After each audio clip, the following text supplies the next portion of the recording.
તો મિત્રો તમે જોઈ શકો છો આ ભુજ વટીને જે જીએમડીસી આવે છે મિત્રો, કોલસાની ખાણું આવી છે મિત્રો, તમે આ તરફ મિત્રો જોઈ શકો છો મિત્રો. તો પણ મિત્રો તમે પણ જોઈ શકો છો આપણે અત્યારે આ ભુજનું રણ છે મિત્રો, તમે જોઈ શકો છો, જોઈ લો આવી રીતનું રણ આવેલું છે મિત્રો, તમે જોઈ શકો છો. અને હાલ અત્યારે આપણે પહોંચી ગયા છીએ કોટેશ્વર મહાદેવનો આ મેન ગેટ છે મિત્રો, ગેટની અંદર આપણે પ્રવેશ કરવાનો રહેશે મિત્રો. તો મિત્રો વિડીયોમાં જોડાયેલા રહેજો અને વિડીયોને લાઈક કરી દેજો. સામેની તરફ જે દેખાઈ રહ્યું છે મિત્રો જોઈ શકો છો, ત્યાં દરિયાની જે ખાડી આવેલી છે મિત્રો, તમે જોઈ શકો છો. સામેની તરફ જે દેખાય છે પેલો કિલ્લો દેખાય છે મિત્રો, અને અહીંથી આપણે મિત્રો હવે કોટેશ્વર મહાદેવના મિત્રો દર્શન કરવાના છે મિત્રો. વિડીયોમાં તમે જોડાયેલા રહેજો, વિડીયોને લાઈક કરી દેજો અને વિડીયો સારો લાગે તો તમારા મિત્ર મંડળને અવશ્ય શેર કરજો મિત્રો. તો મિત્રો વિડીયોમાં જોડાયેલા રહેજો અને આપણે સૌ સાથે મળીને આપણે કોટેશ્વર મહાદેવના દર્શન કરવાના છે મિત્રો. તો મિત્રો જો તમે આ જોઈ શકો છો મિત્રો, જો અહીંથી મિત્રો એમ કહેવામાં આવે છે કે પાકિસ્તાન સાવ નજીકથી લાઇટો દેખાય છે મિત્રો, તમે જોઈ શકો છો. તો ચાલો મિત્રો જાય છે ને આ તરફ આપણે જઈએ એટલે મિત્રો તમે જોઈશો. તો મિત્રો તમે જોઈ શકો છો અહીં જે કોટેશ્વર મહાદેવના તમે દર્શન કરવા જાઓ તો પહેલાં તે ગેટમાં એન્ટ્રી કરો તે પહેલાં જ અહીં જે બીએસએફની જે ઓફિસ આવેલી છે મિત્રો, તમે જોઈ શકો છો મિત્રો. અને અહીંયા પૂરો બંદોબસ્ત કરવામાં આવ્યો છે મિત્રો, આર્મી જવાનો બધા આપણે અહીં બધા. હાલો મિત્રો, ફરી વખત તમારું નવા બ્લોગમાં હાર્દિક સ્વાગત. તો મિત્રો આજે આપણે આવી ગયા છીએ કોટેશ્વર મહાદેવ મિત્રો, આપણે નારાયણ સરોવરના દર્શન કર્યા. તો મિત્રો આપણે જે કોટેશ્વર મહાદેવના દર્શન કરવા છે, હાલ અત્યારે આપણે ઊભા છીએ ગુજરાતની બોર્ડર ઉપર, ત્યાં કોટેશ્વર મહાદેવ હોય મિત્રો. અને અહીંથી આપણે પાકિસ્તાન આવ્યા છે મિત્રો, તમને હું વિડીયોમાં બતાવીશ. તો મિત્રો વિડીયોમાં તમે જોડાયેલા રહેજો અને વિડીયોને લાઈક કરી દેજો. અને ચેનલ ઉપર પહેલી વખત આવ્યો તો મિત્રો ચેનલને સબસ્ક્રાઈબ કરી દેજો. અને આપણે કોટેશ્વર મહાદેવના દર્શન કરવાના છે અને ભગવાન વિષ્ણુ સાથે આ મંદિર જોડાયેલું છે. અને એમ કહેવાય છે કે રાવણનો થોડોક અહીંનો ઇતિહાસ છે કે ભાઈ નીચે પડી ગઈ એટલે રાવણથી લિંક અધર ન થઈ, એટલે આપણે પૂંજારી પાસેથી આપણે માહિતી લેવાના છે, એની અપડેટ લેવાના છે. તો મિત્રો વિડીયોમાં તમે જોડાયેલા રહેજો અને વિડીયોને લાઈક કરી દેજો. અને ચેનલ ઉપર પહેલી વખત આવ્યો તો મિત્રો ચેનલને સબસ્ક્રાઈબ કરી દેજો. આપણે ગમન ભુવાજી છે, એમના ભાઈઓ આપણી સાથે છે, ડ્રાઇવિંગ કરે છે, એમના ભાઈઓ છે મિત્રો. તો ગાડી ભાઈ આપણે પાર્કિંગ કરે છે મિત્રો. તો હવે આપણે જે કોટેશ્વર મહાદેવના આપણે દર્શન કરવા જવાનું છે. અને જો અમારા સુનિલભાઈ ને અમારા હસમુખભાઈ ને આપણે એમના મમ્મી બધા કમ્પ્લીટ થઈ ગયા છે. તો ઓલરેડી મિત્રો વિડીયોમાં તમે જોડાઈ લેજો અને વિડીયોને લાઈક કરી દીજો. અને અમારા સોનુબેન હવે જો એક કરે જાય છે મિત્રો, તમે જોઈ શકો છો. મેહુલભાઈ ગાડીમાં બેસી ગયા છે મિત્રો.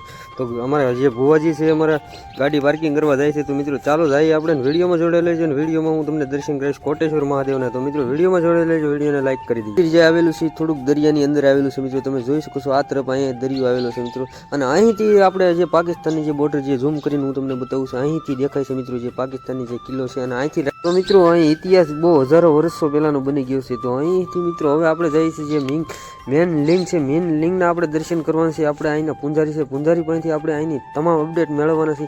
તો મિત્રો વિડીયોમાં જોડાઈ લઈને આવજો. પૂંજારી આપણી સાથે આપણે જોડાઈ ગયા છે મિત્રો. મારું પ્રકાશગીરી નામ છે. આ લિંગની સ્થાપના ત્રેતાયુગમાં દશાનંદ રાવણ દ્વારા થયેલી છે. રાવણે કૈલાસમાં તપસ્યા કરી ભગવાન શિવને પ્રસન્ન કર્યા હતા. શિવે પ્રસન્ન થઈ ભગવાનની આધ્યાત્મિક શક્તિ ઉત્પન્ન કરી રાવણને શિવલિંગ આપ્યું લઈ લંકામાં સ્થાપના માટે. ભગવાનનું દેવ હતું, ત્યાં પર જમીનનો સ્પર્શ નહીં કરતા. લંકા નગરીમાં સ્થાપના કરશો તો અમર થઈ જશો. રાવણ આકાશના માર્ગે લઈને જતા હતા તો દેવોને સમસ્યા પડી ગઈ, રાવણ અમર થઈ જશે તો સૃષ્ટિ કર્મમાં ખામી પડશે. જેમાં બ્રહ્માજી ગૌરૂપ ધારણ કરી કીચડવાળા ખાડામાં પડી ગયા હતા. વિષ્ણુ ભગવાન આવી કરી બ્રાહ્મણ તપસ્વીના રૂપથી ગાય કાઢવા લાગ્યા. ગાય નીકળતી નથી, ચારે બાજુથી જોયું તો કીચડ જ હતું. રાવણ આકાશના માર્ગ જતા હતા, એના કાનમાં શબ્દો પડતા કોઈ રાડો પાડે છે મદદ માટે. આકાશના માર્ગમાં તો દેખાણું નહીં, ભૂમિ પર દ્રષ્ટિ ગઈ, જોઈ બ્રાહ્મણ કીચડમાંથી ગાય કાઢ દેખાડે એટલે નીચે આવે. એક હાથમાં લિંગ મૂકી, એક હાથથી ગાયને કાઢવાનો પ્રયત્ન કર્યો. પોતાની બલબુદ્ધિ વિદ્યા લગાડી કાઢી ન શક્યા. ચારે બાજુ કીચડ હતો, ટાપુ જેવું દેખાડું એટલે રાવણ ઉપર આવી કરી ભગવાનને બિરાજમાન કરી નીચે ગાય કાઢવા માટે ગયા. બાજુમાં પચાસ ગવો દ્રશ્ય થઈ કુંડ બની ગયો, જેને ગયા કુંડ કહેવાય છે. પાછળ ફરી જોઈએ તો એક લિંગ મૂક્યો તો કોટી લિંગના દર્શન થયા. જેમાં રાવણ સમજી નતા શકતા મારો લાવેલો શિવલિંગ કેવું છે. ધ્યાન કર્યું આકાશવાણી થી બ્રહ્મદેવ ભગવાન શિવનો વચન ભૂલી ગયા. રાવણે તપા દીધું, તપના બલથી જે માયાવી શિવલિંગ હતા બધા અદ્રશ્ય થઈ ગયા. એક રહી ગયું, એને ઉપાડવાનો પ્રયત્ન કર્યો, રાવણથી ઉપડ્યો નહીં જાય. રાવણ ચાલ્યા ગયા. દેવોએ સ્થાપના કરી, પ્રસિદ્ધ કર્યું. એક લિંગ મૂક્યું તો કોટી લિંગ દર્શન થયા એટલે કોટેશ્વર કહેવાય છે.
આકાશના માર્ગે જે કોટેશ્વર મહાદેવની લિંગ લઈને જતો હતો, તો જે અહીં નીચે જે ગાયની રૂપમાં જે બ્રહ્માજી ગાયના રૂપમાં જે કિચડમાં કૂદી ગયા હતા, તો લોકો નીચેથી બધા અવાજ કરવા માંડ્યા કે ભાઈ કઢાવો કઢાવો. તો રાવણ તેમ જોઈને નીચે આવતો રહ્યો. તો મિત્રો અહીંનો ઇતિહાસ એવો એમ કહેવામાં આવે છે કે રાવણ જે લિંગ નીચે મૂકી, મિત્રો આ લિંગની જે વાત કરીએ તો આ રાવણવાળા જે સ્થાપનામાં કરવામાં આવ્યું છે મિત્રો. સામેની તરફ જે દેખાડ્યું છે શરણેશ્વર મહાદેવનું અહીંયા મંદિર આવેલું છે મિત્રો. તમે જોઈ શકો ન્યાય પણ એક ભગવાન વિષ્ણુએ અહીંયા જે દેવતાઓ બધા હતા એ લોકોએ બધા અહીંયા સ્થાપના કરેલી છે મિત્રો. તમે જોઈ શકો છો. તો આપણે નીચેની તરફ જઈએ છીએ મિત્રો. વિડીયોમાં જોડાયેલા છે, વિડીયોને લાઈક. તો મિત્રો સામેની સાઈડ જે દેખાય છે અત્યારે તડકો છે એટલે થોડુંક ઝાપું આવે છે મિત્રો. તમે જોઈ શકો છો કે પાકિસ્તાનની બોર્ડર આવેલી છે મિત્રો. તમે જોઈ શકો છો. અને સામેની સાઈડ આપણે હવે સાઈ મિત્રો કે નીચે એક મંદિર આવેલું છે મિત્રો, ત્યાં આપણે દર્શન.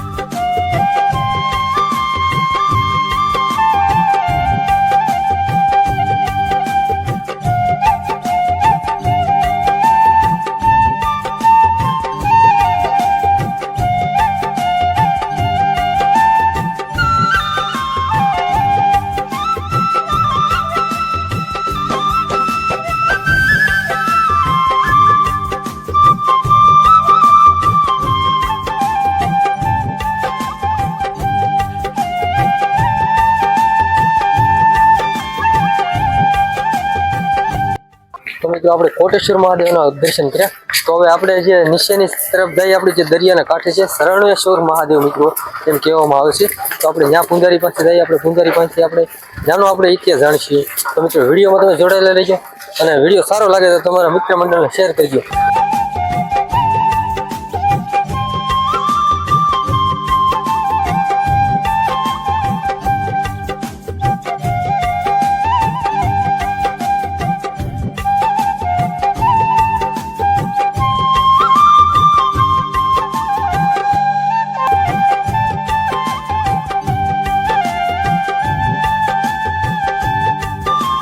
તો અહીં જે શરણેશ્વર મહાદેવ છે બ્રહ્માજીના વિષ્ણુજીના જે અહીંયા શરણ પગલાં પડેલા છે. તો મિત્રો અહીંયા સૌ સાથે મળીને કરવાના છે આપણે દર્શન. તો મિત્રો વિડીયોમાં તમે જોડાયેલા રહેજો, વિડીયોને લાઈક કરી દીજો અને અવશ્ય તમારા મિત્ર મંડળને શેર કરજો. મિત્રો આપણે કોટેશ્વર મહાદેવના દર્શન કર્યા. તો આપણે નીચેની તરફ આવી ગયા છે દરિયાની નજીક મિત્રો. તો આપણે જે શરણેશ્વર મહાદેવ જો સામેની તરફ બેઠા છે, તો અહીંના પૂંજારી છે, પૂંજારી પાસેથી આપણે અપડેટ મેળવીશું. મારું નામ કૈલાસગીરી ગોસ્વામી. અહીંયા ભગવાનના ચરણ પડ્યા હોય બ્રહ્મા અને વિષ્ણુ ભગવાનના, એટલે એમનાથી શરણેશ્વર મહાદેવની સ્થાપના કરી 33 કોટી દેવતાઓ. આ પાપ પુણ્યનો સ્તંભ કહેવાય, જે સામે દેખાય ને છે ત્યાં વિષ્ણુ ભગવાન સ્તંભરૂપ પ્રગટ થયા હતા.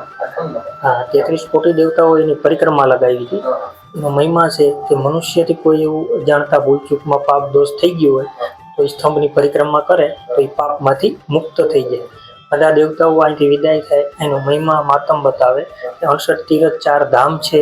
યાત્રામાં નીકળ્યા છો, જવાનું હોય ન જવાનું હોય, સરોવરમાં સ્નાન થઈ જાય, કોટેશ્વર ભગવાનના દર્શન થઈ જાય, આ સ્તંભની પરિક્રમા થઈ જાય, એટલે 4 ધામનું પુણ્ય મળે. બોલો કોટેશ્વર મહાદેવ. મિત્રો અહીંનો ઇતિહાસ એવો છે કે જે કોટેશ્વર મહાદેવનું કે ભગવાન વિષ્ણુ સાથે મંદિર જોડાયેલું છે. જે રાવણવાળા જે લિંગ સ્થાપન કરવામાં આવ્યું છે મિત્રો, તમે જોઈ શકો છો મિત્રો. તો અહીંનો ઇતિહાસ આવો કહેવામાં આવે છે લોકોનો. અને અહીંથી જે પાકિસ્તાનની જે બોર્ડર છે મિત્રો, અહીંથી જે 30 થી 40 કિલોમીટરના અંતરે જે લાઇટ દેખાઈ રહી છે, લોકોનું કેવું કહેવામાં આવે છે મિત્રો. તો મિત્રો વિડીયો તમને કેવો લાગ્યો મિત્રો? વિડીયો સારો લાગે તો મિત્રો એક કોમેન્ટ કરી દીજો, અને કોમેન્ટમાં તમારો અભિપ્રાય દીજો. ચેનલ પર પહેલી વખત તો ચેનલને સબસ્ક્રાઈબ કરી દેજો.